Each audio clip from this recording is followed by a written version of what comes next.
Hello বন্ধুরা, আমি তোমাদের সাথে আমার একটা নতুন ব্লগ ভিডিও নিয়ে আবার এসে গেছি। তো প্রথমেই বলে রাখি যে আমি আর আমার মা আজ একটু বার হয়েছি কিছু কেনাকাটি করতে। তো তোমরা এখন দেখতে পাচ্ছ যে আমরা লঞ্চ ঘাট থেকে উঠে পড়েছি। আমার লঞ্চ ঘাটের ভিডিওটা শ্যুট করা হয়নি। তো আমরা এখন যাচ্ছি উলুবেড়িয়াতে। তো তোমরা কিছুক্ষণ পরে দেখতে পাবে আমরা উলুবেড়িয়াতে কিসের জন্য যাচ্ছি, কি কিনতে যাচ্ছি, না কি সব বৃত্তান্ত তোমরা সব ভিডিওর মধ্যে দেখতে পেয়ে যাবে। তো আমি এখানটা করে তোমাদের জন্য ছোট্ট ক্লিপ নিয়েছি যে কতটা সুন্দর লাগে সকালবেলার যে নদীর ধারের দৃশ্যটা। তোমরা দেখো, আমি খুব সুন্দরভাবে তোমাদের জন্য ভিডিও করেছি। এই যে নৌকাটা যাচ্ছে, এত দারুণ লাগছিল না, ফোনের ভিডিওর থেকে না সামনে থেকে দেখতে বেশি ভালো লাগে এই সব জিনিসগুলো। আমি যদি বাড়ি থেকে স্টার্ট করতাম ভিডিও শ্যুট করাটা, সত্যি বন্ধুরা আমার একটুও মনে ছিল না যে আমি ব্লগ শ্যুট করবো। তো আমাকে আমার মা বললো যে ব্লগ শ্যুট করতে পারিস, ভালো লাগছে দেখতে। তো আমি ভাবলাম যে ঠিক আছে, করেই নিই। তো আমি তো ডেলি ব্লগ দিই না। তো তোমাদের যদি ভালো লাগে, তোমরা যদি আমাকে কমেন্টস করো, তাহলে আমি একটু ডেলি ব্লগ শ্যুট করে তোমাদের জন্য ছাড়তে পারি। তো দেখতে পাচ্ছ এখানে কালীবাড়ি, উলুবেড়িয়া কালীবাড়ি যেটা বলা হয়, সেই উলুবেড়িয়া কালীবাড়িটা দেখা যাচ্ছে।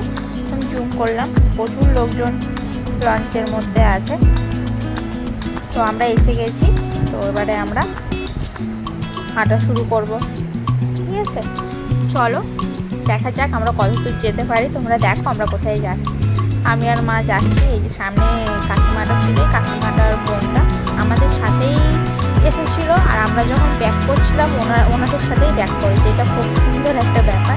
তো কাকিমা রেখে আমাদের বলতে যাবো তোমরাও এই লঞ্চে যাচ্ছ, যাওয়ার সময় একসাথে, আসার সময় একসাথে। তো যাই হোক, চলো তোমাদের রাস্তাটা আমি দেখিয়ে নিয়ে যাই। সত্যি এই রাস্তাটা দিয়ে হাঁটতে না সত্যি খুব ভালো লাগে। তো এবারে নিশ্চয়ই তোমরা বুঝে গেছো যে আমি আর মা কী কিনতে এসেছি। তো যদি কেউ এখানে এসে থাকো, তো প্লিজ আমাকে কমেন্ট করে জানাও যে তোমরাও এখানে এসেছিলে, যে জিনিসটা আমি কিনতে যাচ্ছি সেই জিনিসটা কিনতে তোমাদের কীরকম কী লাগে, প্লিজ আমার সাথে একটু শেয়ার করো কমেন্ট বক্সে। ওকে, তো আমি এখানে অ্যাকচুয়ালি কিনতে এসেছিলাম সেটা হলো, একটু নাহলে পরেই বলি তোমাদের সাথে আমি কি কিনতে এসেছি। তোমরা গেস করো ততক্ষণ আমি কি কিনতে এসেছি। ঠিক আছে, এবারে নিশ্চয়ই তোমরা শিওর হচ্ছ যে নিশ্চয়ই দিদিভাই এখানে এটাই কিনতে এসেছে।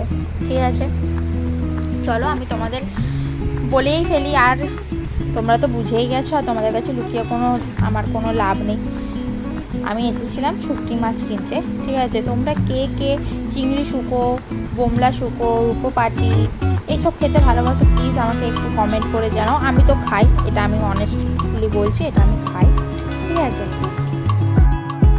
এইসব জায়গায় না প্রচুর পরিমাণে কুকুর থাকে। তো তোমরা যখন যাবে প্লিজ সাবধানে যাবে। তো চলো আমি এখানে যে মেন যেটাকে বলা হয় শুকো মাছের গোডাউন, সেই গোডাউনে ঢুকছি। তোমরা যারা খাও না, তোমরা প্লিজ এখানে এসে না মাথা ধরে যাবে। প্রচুর পরিমাণে একটা বাজে স্মেল আছে। যারা আমরা খাই তাদের কাছে তো স্মেলটা খুবই দারুণ, জাস্ট ওয়াও লাগে, ওয়াও। ঠিক আছে, তো চলো, আমরা তো কোনোদিন যাইনি, আমরা ফার্স্টবার যাচ্ছি। তো গিয়ে কোথায় কী কিনবো বুঝতে পারছিলাম না। তো দেন আমরা এই সামনে পুরো কাকিমাকে ফলো করে যাচ্ছিলাম যে ওনারা কোথায় যাই আমরা দেখবো। তো দেখে যাচ্ছিলাম, আর এত দারুণ ওখানে প্রতিটা মাছের দোকানই বড় মাছের দোকান। এখান থেকে অ্যাকচুয়ালি পাইকারি করা হয়। তো পাইকারি করে এখানে সবাই নিয়ে যায়। ঠিক আছে, তো দেখতে পাচ্ছ এখানে কত মাছ আছে, অনেক রকমের মাছ আছে, অনেক ভ্যারাইটির মাছ আছে, দামি কম দামি সামুদ্রিক মাছ, অনেক বড় বড় সামুদ্রিক মাছও আছে এখানে।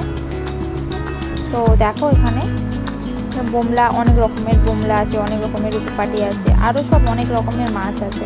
ঠিক আছে, তো মা এখানে দেখছিল যে কি নেওয়া হবে না নেওয়া হবে। তো আমরা চিংড়ি শুকোও নিয়েছি, চিংড়ি মাছ যেটা শুকনো করা, সেই চিংড়ি শুকো মাছটাও আমরা নিয়েছি। প্রতিটা মাছই সুন্দর, দারুণ খুব সুন্দর সেদ্ধ হয়ে যায়। অন্যান্য দোকানে যখন আমরা কিনতে যাই দেখে সেদ্ধ হয় না, কিন্তু এই দোকানের মাছগুলো প্রতিটা মাছই সেদ্ধ হয়ে যায়। এবারে দামি কম দামির ব্যাপার আছে। তো যদি তোমরা একটু দাম দিয়ে কিনতে চাও, দামি কিনতে পারো। তো যাদের যেরকম ইচ্ছা তারা সেরকমভাবে কিনতে পারো।